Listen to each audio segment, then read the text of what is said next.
Thank you sir. बहुत भारी भारी वर्ड्स हमने यूज किए हैं इसमें, मॉरल इकोनॉमी, किंगशिप और विलेज रिपब्लिक। तो इसको थोड़ा खोल के बताना पड़ेगा कि इनका, इन शब्दों का क्या महत्व क्या है और इनका मतलब क्या है।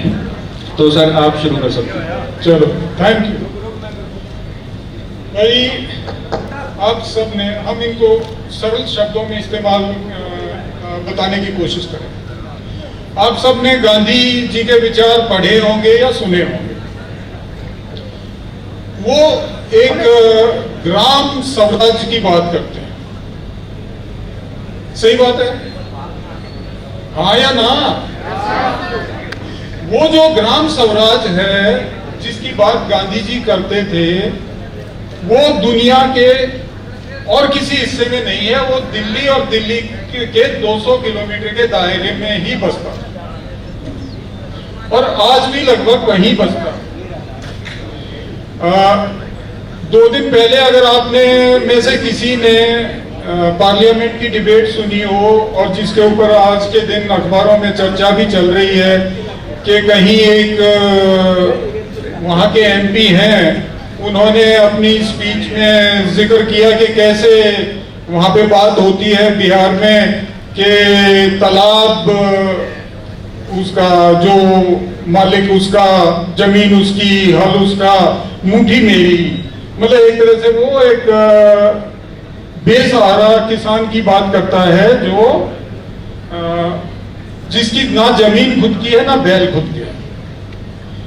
आज बात कर रहा है वो, कौन सा साल चल रहा है? 2023। गांधी जी स्वराज की बात करते थे आज से लगभग 70-80 साल पहले। उससे पहले अंग्रेजों ने लिखना शुरू किया इस ग्राम स्वराज के बारे में, यहां पे जब वो आए और उनका शासन शुरू हुआ। यहां का जमींदार हमेशा अपनी जमीन का मालिक रहा है। मुट्ठी भी उसी की, हल भी उसी का, खेत भी उसी का। ये एक सच्चाई है। ये एक समाज रहा है जिसके अंदर जो किसान जो था वो जजमान की भूमिका में था। जजमान का मतलब है उसके ऊपर जिम्मेवारी थी गांव की। बाकियों के साथ उसके संबंध लगभग बराबरी के थे। जो भी स्किल था गांव के अंदर, वो सारों की गांव को जरूरत थी। अगर कोई नेता नहीं बनाएगा तो जुआ नहीं बंध सकता। चमड़े का बनता था नेता। नेता तो वो क्या करता था, बिलोंगी का उसका रस्से की जगह इस्तेमाल होता था उसका अपने चमड़े का। तो वो नहीं बनाएगा तो उसका हल जुड़ेगा ही नहीं। कुछ अगर उसकी शार्प नहीं होगी तो वो हल चलेगा ही नहीं। अगर उसका घर बन रहा है तो वो एक स्किल, ये आपस के अंदर एक इंटरडिपेंडेंसी जिसको हम कहते हैं, एक दूसरे के ऊपर निर्भरता, इसको एक संपूर्ण ग्राम साम्राज्य, गणराज्य के तौर पे अंग्रेजों ने ये शब्द दिया, जिसका बाद में गांधी जी ने इस्तेमाल किया। इसका आधार था भाईचारा। एक अंग्रेज शासक था जो काफी समय तक वो अवध में भी रहा और अपने यहाँ पे भी रहा। तो उसने इन दोनों जगहों का एक फर्क बताया। मोटा फर्क उसने क्या बताया, उस समय में अकाल बहुत पड़ते थे। तो उसने बताया कि अवध में जब अकाल पड़ता है तो गांव के गांव खाली हो जाते हैं, लोग भाग जाते हैं, क्योंकि उनके पास संसाधन वहां पे एक आदमी के हाथ में है, एक परिवार के हाथ में है। तो उस परिवार की मर्जी थी वो बाकियों को बांटे या उनको रखे। यहाँ पे जो संसाधन थे वो सबके हाथ में थे। इसलिए यहाँ के गांव तब भी बसे रहे जब वहां के गांव और जगहों के उजड़ जाते थे। ये आपका एक, जो आपकी संस्कृति का एक बड़ा पहलू है, जो आपको पूरे भारत में यूनिक बनाता है, आपको अकेला बनाता है। और इस बात का आपको बहुत गर्व होना चाहिए कि आपके जो पुरखे थे उन्होंने इस किस्म की एक संस्कृति विकसित की, जो अपने समय की बाकी संस्कृतियों से, बाकी कल्चर से कहीं ज्यादा न्याय प्रिय थी, सम्मानता रखती थी। ये आज का जो मेरा ख्याल में ग्राम साम्राज्य और ये अब जो बातें होंगी वो उसके लिए आपको थोड़ा सा अपना कंसंट्रेशन देना होगा, थोड़ा सा आपको चिंतन अपना इन्वॉल्व करना पड़ेगा। अभी कर्नल साहब ने बात की मॉरल इकोनॉमी की, तो इसको हम इतिहास के अंदर स्थित करके ही समझ सकते हैं। जैसे जैसे जन समूह इकट्ठे होते गए और उन जन समूहों की एक संस्कृति बनती गई, वो धीरे धीरे उनके कोई नाम नहीं थे, कोई स्थान इस तरह से नहीं था। दुनिया के विभिन्न हिस्सों के अंदर ऐसे सब जन समूह भर के आए, फिर संस्कृतियां बनी। उसी सिलसिले के अंदर धीरे धीरे राज्य का निर्माण हुआ और राज्य को एक स्टेज तक तो बल्कि 19वीं सेंचुरी तक राज्य को सिर्फ उस गांव से, उन जन समूहों से सिर्फ रेवेन्यू की जरूरत थी और वो उनसे रेवेन्यू लेकर के उसके बाद उनके अंदर हस्तक्षेप नहीं करता। लेकिन धीरे धीरे इन जन समूहों के अंदर उसके अंदर एंट्री होती है स्टेट। यहाँ से शुरू होता है संघर्ष स्टेट का और उन जन समूहों का, जिसको हम विलेज रिपब्लिक का नाम ले रहे हैं। विलेज रिपब्लिक और जो स्टेट है, इन दोनों का संघर्ष है। स्टेट चाहता है कि उसके इर्द गिर्द दुनिया घूमे और ये जन समूह उससे अनजान, उससे दूर हट करके अपना एक तरीका, उनका लाइफ स्टाइल उस तरह से वो जीना चाहते हैं। चाहे वो अर्थव्यवस्था थी, चाहे उनका समाज था, वो उनकी संस्कृति थी, उनके रीति रिवाज थे, उसको अपने तरीके से जीना चाहते हैं। लेकिन धीरे धीरे 19वीं सेंचुरी के अंदर हम ये पाएंगे कि विभिन्न स्थानों पर दुनिया में स्टेट का इंडिविजुअल के लाइफ में हस्तक्षेप शुरू हो गए। यहाँ पर मैं आपको एक एग्जांपल दूं। सपोज मान लीजिए, आप समझ पाओगे इससे, गांव के अंदर दो लोगों में या दो परिवारों में कोई झगड़ा हो जाता है, तो एक ऑल्टरनेट तो ये है कि आसपास के लोग इकट्ठे हों और उनके झगड़े को वहीं सुलझा दें। दूसरा अल्टरनेट है, आपके आसपास कहीं पर चौकी होगी, पुलिस चौकी होगी, उसमें जाना और फिर कोर्ट कचहरी में जाना। तो यहाँ जो स्टेट चाहता है कि आप कोर्ट कचहरी में जाएं, और जो विलेज रिपब्लिक्स थी वो चाहती हैं अपने झगड़ों को अपने यहीं पर सुलझाएं, जो कि सस्ता भी है और उसके बाद एमिकेबल, उनके बीच में एक सामंजस्य भी बना रहता है। अब आगे चल करके हम देखते हैं कि ये जो विलेज इकोनॉमीज थी, इनके अंदर इनकी आवश्यकता के अनुसार सारी चीजें थी, लेकिन धीरे धीरे इनके अंदर जब एंट्री की है ज़्यादा से ज़्यादा इंडस्ट्रियलाइजेशन के बाद और जो कमर्शलाइजेशन के बाद, कमर्शलाइजेशन के अंदर जो कंट्रोल करते थे, इंडस्ट्रियलाइजेशन को जो कंट्रोल करते थे, वो सब लोग अब गांव के अंदर घुसना चाहते हैं, गांव के रिसोर्सेज को भी यूज करना चाहते हैं और गांव को एक मार्केट के रूप में भी यूज करना चाहते हैं। इन्होंने पहली बार 19वीं सेंचुरी में पहली बार आकर के हमारा जो कवच था, जो एक ग्रामीण स्वराज का, ग्राम का कवच था, उसको भेद दिया और ये उसके अंदर एंट्री करने शुरू कर दिया इन्होंने। तो ये जो एंट्री शुरू हुई है, ये हमारा मॉडल नहीं था, ये हिंदुस्तान का मॉडल नहीं था। हमारा हिंदुस्तान का मॉडल था गांव के ऊपर राइट है स्टेट का, और वो स्टेट उससे अब रेवेन्यू लेता है और उसके बाद स्टेट का अंदर कोई काम नहीं, अंदर रीति रिवाज क्या है, क्या व्यवस्था, उससे स्टेट का कोई लेना देना नहीं था। और यही कारण है, आप अपने इर्द गिर्द घूमो, दिल्ली के खासकर 300 किलोमीटर के दायरे के अंदर 700-800 साल तक इस्लामिक रूल होते हुए भी आज हम जाट, क्या की गुर्जर, यादव, राजपूत, ये सब बचे हुए। इसका अर्थ क्या हुआ? इसका अर्थ हुआ कि स्टेट ने हमारे जो संस्कृति है, हमारे जो रीति रिवाज हैं, हमारी जो आस्थाएं हैं, उनके अंदर घुसने की कोशिश नहीं की। यदि ऐसा होता तो हम ये दिल्ली से लेकर के, दिल्ली तो हॉट सीट थी उनकी, तो ऐसा होता तो निश्चित रूप से पूरे मेडिटेरेनियन सी तक सारे के सारे मुस्लिम हो जाते।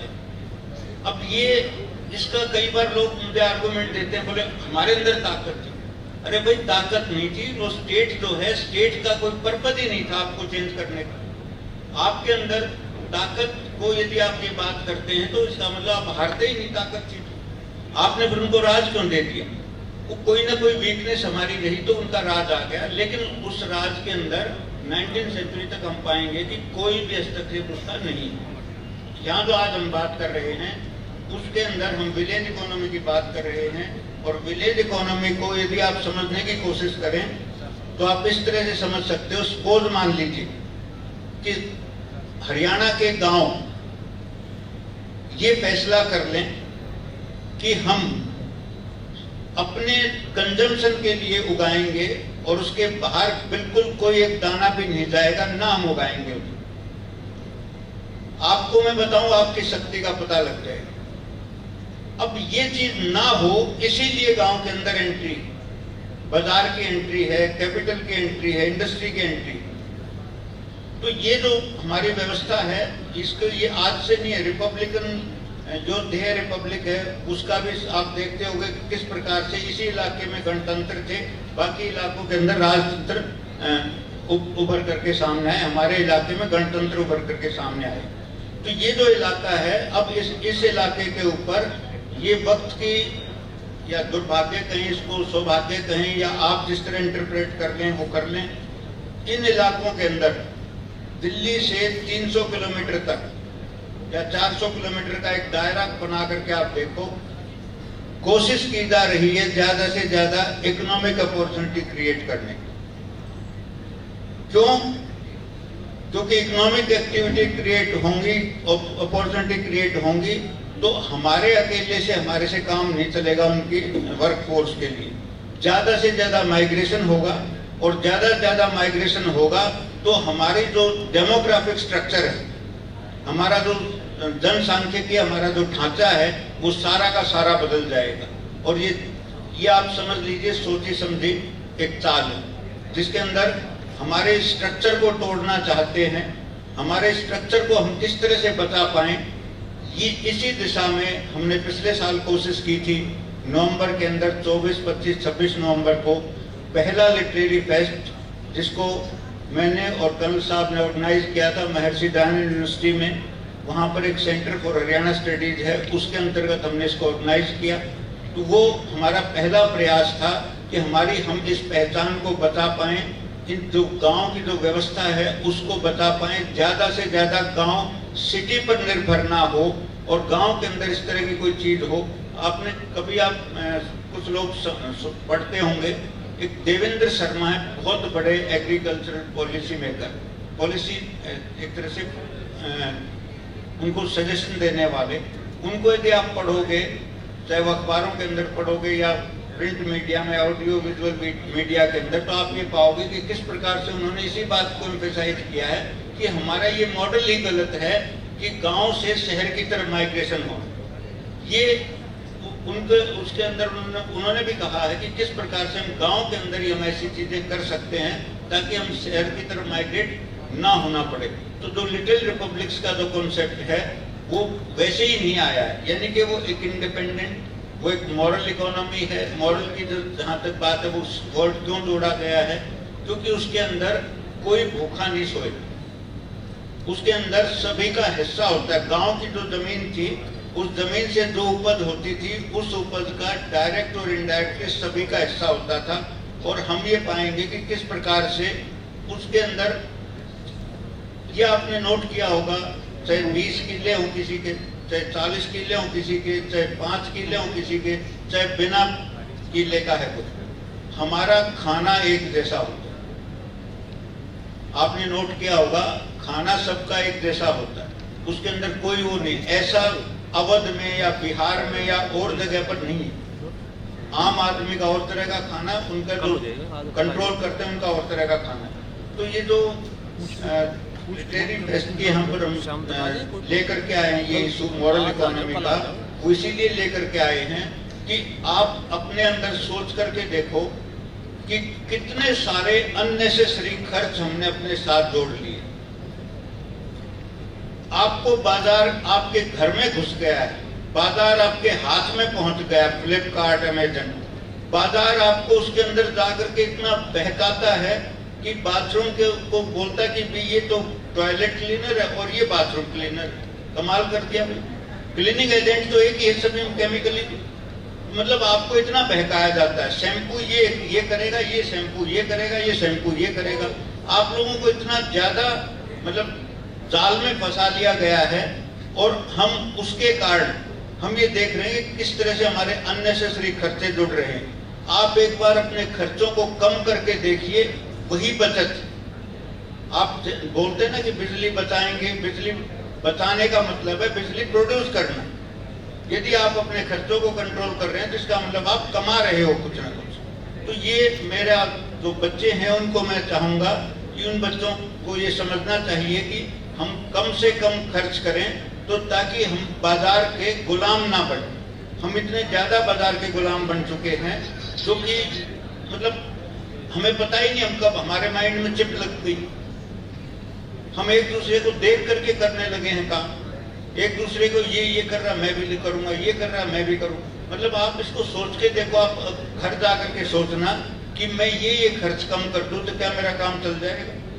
फिर आप ये पाओगे आपके 90% ऐसे खर्च होंगे जिससे कि आपका काम चल सकता था ना यूज करते तो जो ग्राम स्वराज का या ग्राम जो मॉरल इकोनॉमी का कॉन्सेप्ट है वो यही है कि मिनिमाइज करो अपने खर्चों के एक्सपेंसेस को, अननेसेसरी खर्चों को ना बढ़ाओ।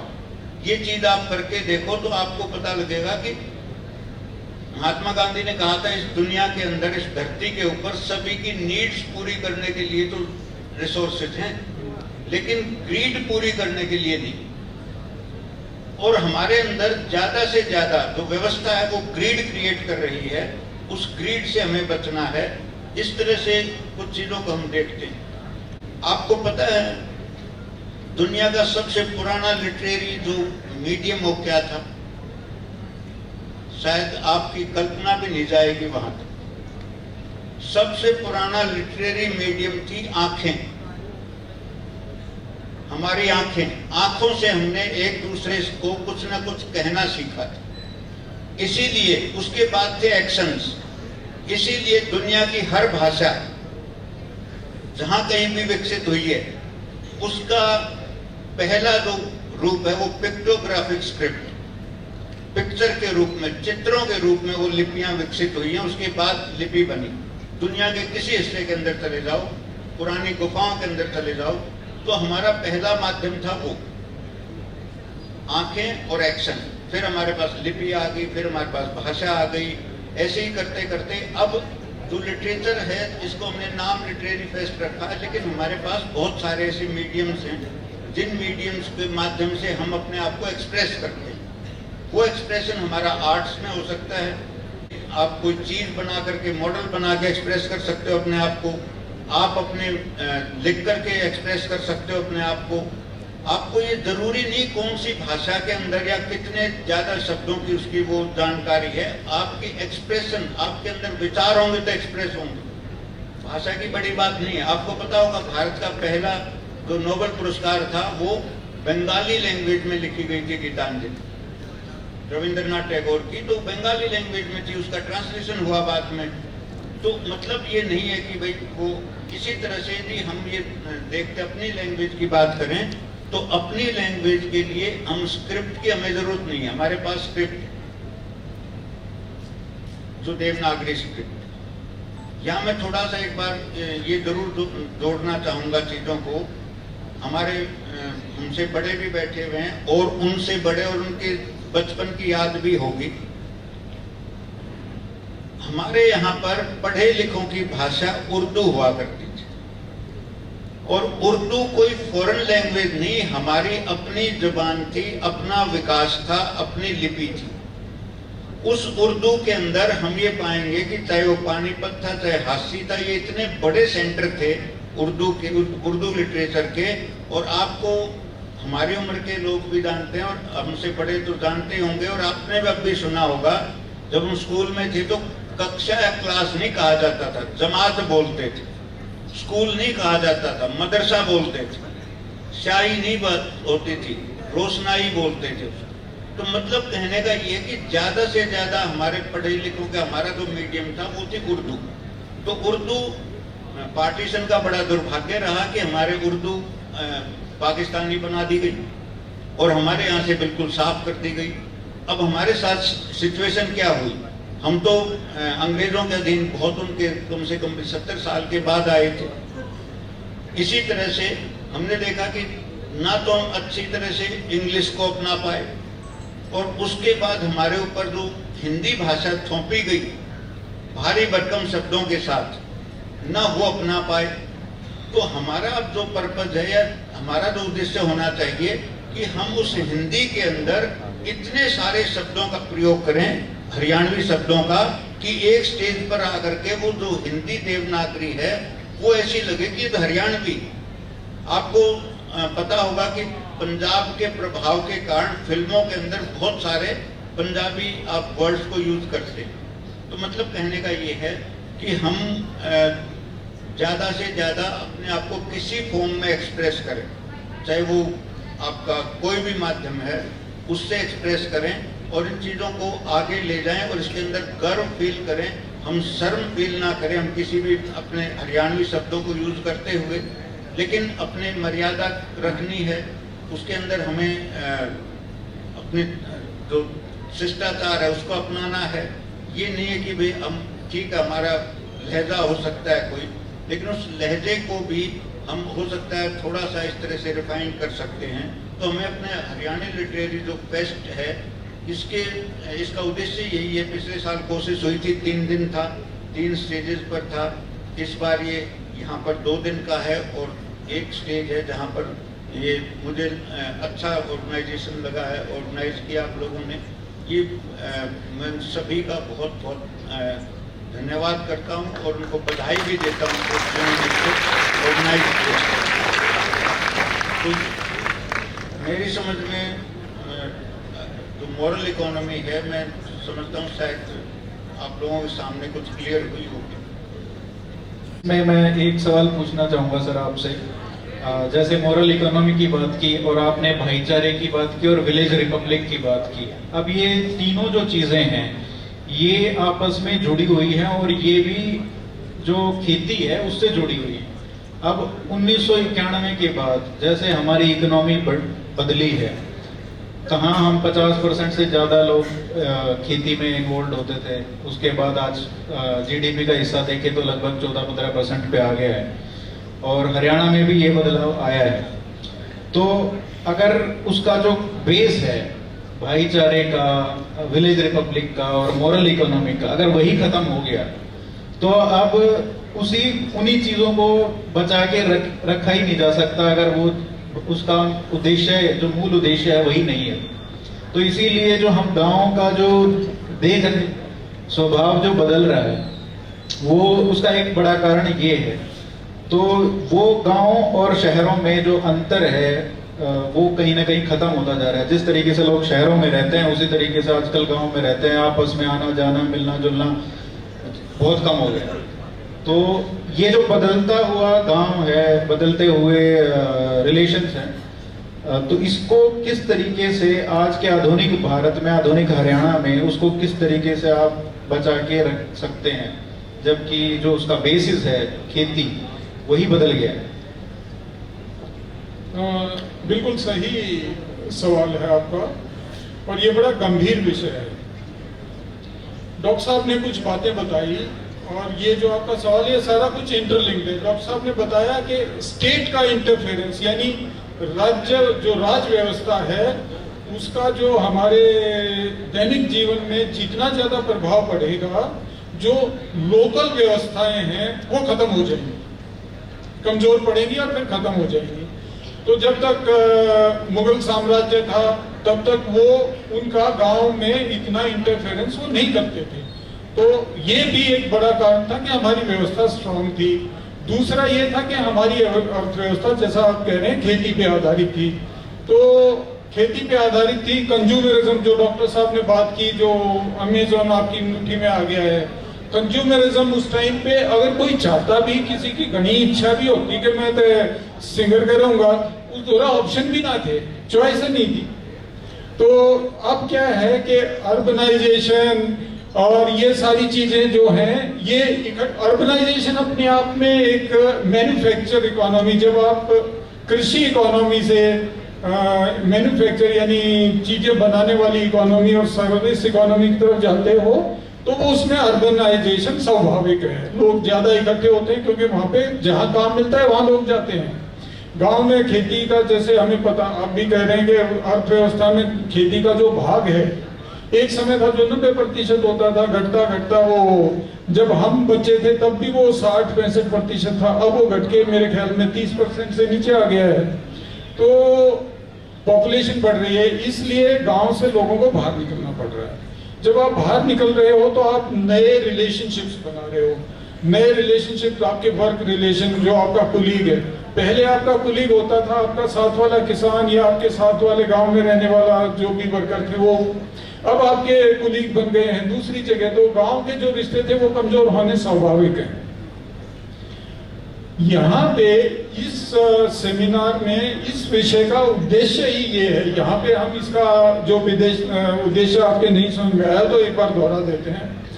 हमारा उद्देश्य ये है कि चाहे आप अपने जो व्यवस्था है उसको बदल लो, बदलना मजबूरी हो जाती है।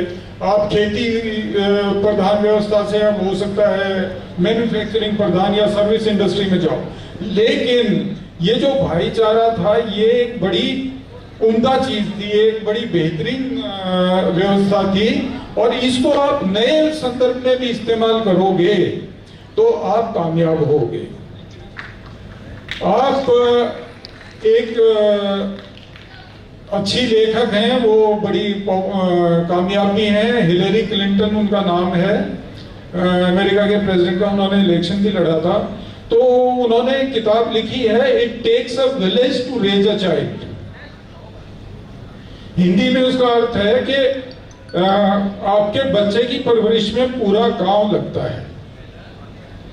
आप अकेले परवरिश नहीं करते। आप कोशिश कीजिए, आप जंगल में बैठ के या अपने घर को बंद रखिए। कई जो अर्बन हम देखते हैं कपल्स को जो अपने बच्चे को बिल्कुल अपने तक ही सीमित रख, उस बच्चे का विकास देखिए, और दूसरा बच्चा जो सामाजिक परिवेश में मिलजुल के बढ़ रहा है उसका विकास देखिए। तो समाज हमारी जरूरत है, कैसा हम बनाए हमारे हाथ में है। हमारे पूर्वज हमारे लिए एक मॉडल छोड़ गए हैं जो भाईचारे पे आधारित था। मानना ना मानना थारी मर्जी।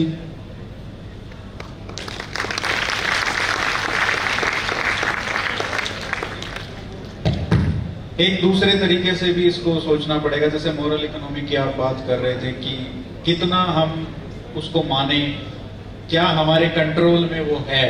अब जिस तरीके से हम देख रहे हैं कि पूरा देश आगे बढ़ रहा है, एक रेस है इकोनॉमिक पावर हाउस बनने का, और हरियाणा में भी जो लोगों के पास पैसा आ रहा है वो भी एक तरीके से जो सर्विस इकोनॉमी बन रही है उसकी वजह से आ रहा है। तो अगर हम अपने उस जो पुराना ढांचा है उसको बचाने की कोशिश करते हैं तो उस रेस में कहीं ना कहीं पीछे छूट जाएंगे। और जो जिस तरीके से बिहार का जो हाल है, जो और वेस्ट बंगाल का जो हाल है, जहां से लोग पलायन करके दूसरी जगह जाते हैं। अब देखिए किसानों के जो परिवार में नॉर्थ हरियाणा में और पंजाब में तो बुरा हाल है ही। जिस तरीके से बच्चे यहाँ से छोड़ के कोई ऑस्ट्रेलिया जा रहा है तो ये एक एपिडेमिक हो गया है। तो यहाँ वो सिर्फ बच्चे बाहर नहीं जा रहे हो, तो पूरी पीढ़ियां ही बाहर निकल रही हैं, क्योंकि वो वापस तो आने वाले हैं नहीं। तो ये जो डेमोग्राफिक चेंज की जो बात कर रहे हो उसमें तो एक तो उस तरफ जा रहा है और एक जो बाहर के लोग यहाँ पे आ रहे हैं।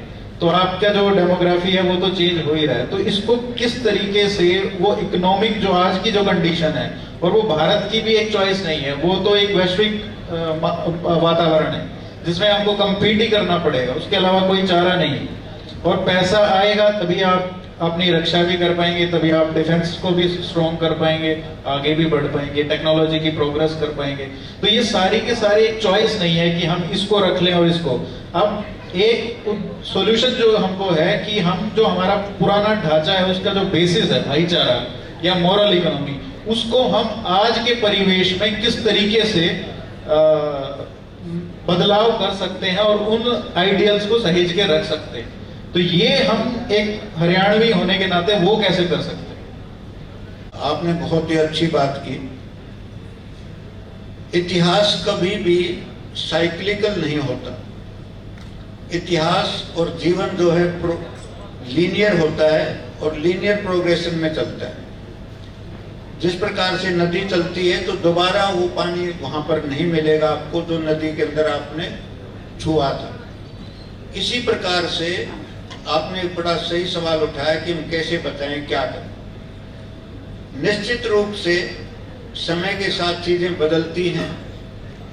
जो भाईचारे का कॉन्सेप्ट है ये कोई इसको इस रूप में जो आज हम देख रहे हैं इसको हम पुराने समय में किस रूप में देखते थे। हम ये पाएंगे कि दुनिया के कोई भी जीव हैं, जब जिसको हम आज सभ्यता संस्कृति बोलते हैं, इनका भी उभार नहीं हुआ था। ऐसे युग में भी हमने एक बात नोट की होगी, आप आज भी नोट करते होंगे, अपने अस्तित्व की सुरक्षा के लिए समूहों में रहना। ग्रुप्स में हम रहे हैं, चाहे वो पशु पक्षी हों, चाहे वो इंसान हो, चाहे वो किसी प्रकार का भी जीव दुनिया में है, वो अपने ग्रुप्स में रहता है। वो ग्रुप भी एक प्रकार से भाईचारे का स्वरूप था। इसी प्रकार से धीरे धीरे जैसे जैसे परिवार बने, फिर परिवारों के समूह बने, परिवारों को उन्होंने अपने आप को सभाओं में, समितियों में अपने आप को संगठित किया। ये भी एक तरह से भाईचारे का स्वरूप था। धीरे धीरे हमारे पास जो जिसकी अभी हम बात कर रहे थे वो सामने आया, लिटिल रिपब्लिक वाला, ग्रामीण, एक गांव के अंदर सब कुछ है। इसके बाद अब आपने कहा कि कैसे बचें।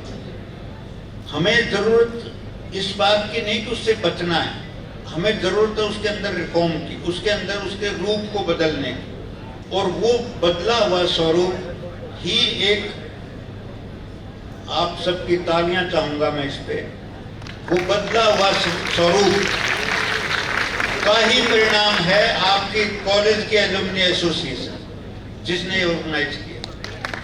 ये एसोसिएशन भी एक तरह का भाईचारा है। ये 19वीं सेंचुरी में हमने यूरोप के पैटर्न पर पॉलिटिक्स ऑफ एसोसिएशन या एसोसिएशन बनाने की जो परंपरा शुरू हुई है वो एक तरह का आधुनिक भाईचारा है। तो जब हमने बात की कि यदि अर्बनाइजेशन कंपल्सन है, यदि गांव छोड़ना एक कंपल्सन है, और यदि हमारे दूसरे स्थानों में जाकर के बसना एक कंपल्सन हो गई है, तो निश्चित रूप से हमें वहां पर भी नए प्रकार के भाईचारे उभारने पड़ेंगे। आप अर्बन सेंटर्स में रहते हो, आप सोसाइटीज में रहते हो, सेक्टर्स में रहते हो, तो वहां पर भी RWA बने हुए, रेजिडेंट वेलफेयर एसोसिएशन बने हुए। क्यों बने हुए? यही वो चीज है जो बदला हुआ भाईचारे का स्वरूप। अब हमें यदि हमारे सामने वो भाईचारे का स्वरूप नहीं है और ये भाईचारे का स्वरूप है, तो निश्चित रूप से हमें अपने इन एसोसिएशंस को, वो किसी भी लेवल पर हैं, उनको स्ट्रॉन्ग बनाना पड़ेगा। वहां पर बैठ करके अपने हितों की बात करनी पड़ेगी, अपने हितों की सुरक्षा करनी पड़ेगी। यदि हिस्ट्री साइक्लिकल नहीं है और लीनियर है तो हमें उसके अकॉर्डिंग ही चलना पड़ेगा। हम अतीत में वापस नहीं जा सकते, ये एक हार्ड फैक्ट है। तो हमें ये देखना है कि नए स्वरूप में भाईचारा किस रूप में हम उसको जीवित रख सकते हैं, और वो नया स्वरूप है एसोसिएशंस का।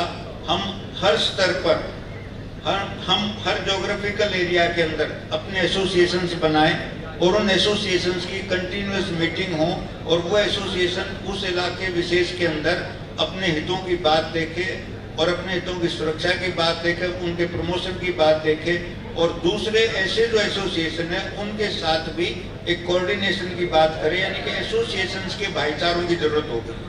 तो हम इसको भाईचारे को इस रूप में अब जीवित रख सकते हैं।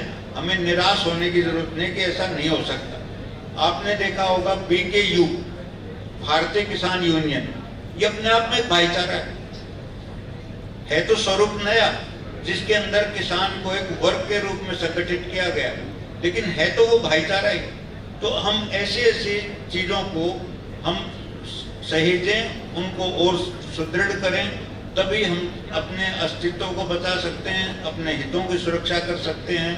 तो जरूरी नहीं है कि हम उस तरह से हो। रही बात इस चीज की, कई बार आप लोग सुनते होंगे जातियों का नाम, खाप का नाम, इस तरह की चीजें, ये सारी की सारी इसको हम पॉजिटिवली भी देख सकते हैं। कोई व्यवस्था उसके सदस्यों की विचारों पर, उसके सदस्यों के व्यवहार पर निर्भर करती है। आप एक बार 1950 के दशक के पार्लियामेंट की कंपोजिशन देखो। 1950 के दशक के पार्लियामेंट का जो स्ट्रक्चर, जो लोग उसके अंदर सदस्य हैं और उसके अंदर बहस जो डिबेट होती थी, उसकी क्वालिटी देखो। और धीरे धीरे वही संसद है, आज उसके अंदर क्या हाल हो चुका है। हम देखते हैं कि उसकी क्वालिटी कितनी डाउन हो चुकी है। 2-4 मुश्किल से स्पीकर होते हैं जिनको सुना जा सकता है, अदरवाइज ज्यादा से ज्यादा वहां पर वो ऐसा हो चुका है कि 1950 के दशक से कंपेयर करें तो उसके हालात खराब हो चुके हैं। ठीक इसी तरह से यदि कोई संगठन है, खाप में भी हम ये पाएंगे कि कितने बड़े नैतिकता वाले लोग, बेशक उन्होंने कागजी सर्टिफिकेशन ना किया हो कभी, इवन देन उनकी मेच्योरिटी को आप नजर डालोगे तो उसके अंदर आप पाओगे कि किस प्रकार से उन्होंने सामूहिक निर्णय लिए। गुड आफ्टरनून सर, मैं मोरल इकोनॉमिक के ऊपर क्वेश्चन पुट करना चाहती हूँ।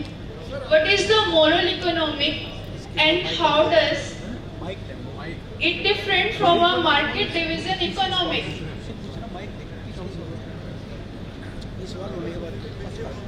Repeat. Please repeat your question. What is the moral economic and how does it different from a market driven economic? Okay, thank you.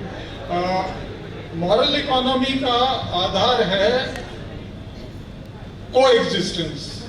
जैसा डॉक्टर साहब ने बताया था बेटे, डॉक्टर साहब ने इस बात को कवर किया था अपने आंसर में कि मॉरल इकोनॉमी के अंदर profit is not the motive, sustenance is the motive. यानी कि आप अपने आप को सस्टेन एक सोसाइटी के तौर पे करते हैं। जो आपके हमारी मार्केट इकोनॉमी है उसके अंदर प्रोड्यूसर का और कंज्यूमर का सीधा लिंक नहीं है।